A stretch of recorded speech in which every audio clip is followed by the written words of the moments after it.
4:30. This is a story that we have followed from dream to doors opening. We're talking about At Last, the Oak Cliff-based nonprofit improving school performance by boosting resources during the hours that students aren't in class. It's called a boarding experience, and it's being tried for the first time right here in North Texas. And now they're expanding. Our Robbie Owens has an update for us. It'll start there, come to here. At Last may have been a long time coming. And with that courtyard, I think it's going to be a really good visual. But the Oak Cliff-based nonprofit is definitely going places. The nation's first boarding experience for under-resourced students is adding a second house to accommodate more scholars. I am tremendously excited about that. Randy Bowman, a successful businessman turned entrepreneur, is the At Last founder and CEO. When you innovate, you always have a higher risk of something not working. So when it does work, it's tremendously gratifying. He's also a product of a resource-challenged childhood in Pleasant Grove. I've never been one of those persons who said, oh my God, I didn't even know I was poor. I was well aware. So in 2018, Bowman tapped those under-resourced roots to plant At Last. My mother loved us as much as anyone could humanly love anything else. So hers was not a love deficit, it was not a care deficit, it was a resource deficit. The premise and the promise of At Last is that under-resourced students will perform better in school by leveling the playing field during the hours they aren't. And for the 17 hours between the moment that they get out of school until the next morning when they go back to school, we give them what well-resourced families give their kids. They get coaching on how to learn. That's why it's called a boarding experience. Students attend the schools their parents choose and live on the At Last campus during the week. While there, they get structure, good meals, academic support, exposure to extracurricular interests, and routine bedtimes. Resources considered normal for America's middle class. It's only normal if you have it. I came here and it wasn't even here yet, but Mr. Bowman told me about the vision that he had. That conversation convinced Shaniqua Hicks that At Last would be life-changing for her son Derek.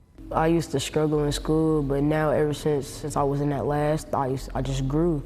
Until the new house opens, At Last focuses on 3rd through 5th graders. So Derek has graduated from the program. Sometimes I would sleep on the top bunk. But he's held on to the memories and so much more. His grades are tremendous. The things that they taught him here during the tutoring, even though he's not here now, he's still utilizing those things in the 7th grade now. We didn't get to meet the current cohort of scholars as they live and learn here at Last. Bowman is adamant about not disrupting their evening routines for a photo op. And that's fair, because what I really wanted to know was, is it working? God, yes. God, yes. And remember, we're not a school. We don't give the children their grades. Some of that improvement has been remarkable. All of it has been good. There is so much excitement surrounding the success of At Last that the Communities Foundation of Texas recently awarded them a $1.5 million grant to help build that second residence. Now, this second house that we're building will accommodate 82 more scholars in residence, which is what we call them. We need 9% of them to be bound for the middle class. That's a little over 7 kids out of 82. The success of 7 would pay for the fullness of the 82. I can assure you that the success rates that we get around here are better than 9%. The cost of not providing students a pathway out of poverty, university researchers say it's huge. It means that the American economy gains a little over $1 million for every child that we can put on a pathway to a middle-class life. Bowman is, after all, a businessman. He knows that the numbers matter, especially when those numbers add up to making a difference. If you want your son or daughter to blossom, I say this is a good place to give them those baby steps, because they'll make you a superstar. This is hard work, but this is our work.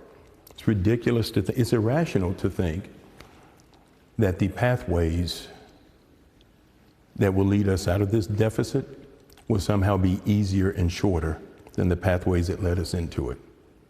This is our work. I'm okay with that. In fact, I wouldn't have it any other way. In Dallas, Robbie Owens, CBS News, Texas.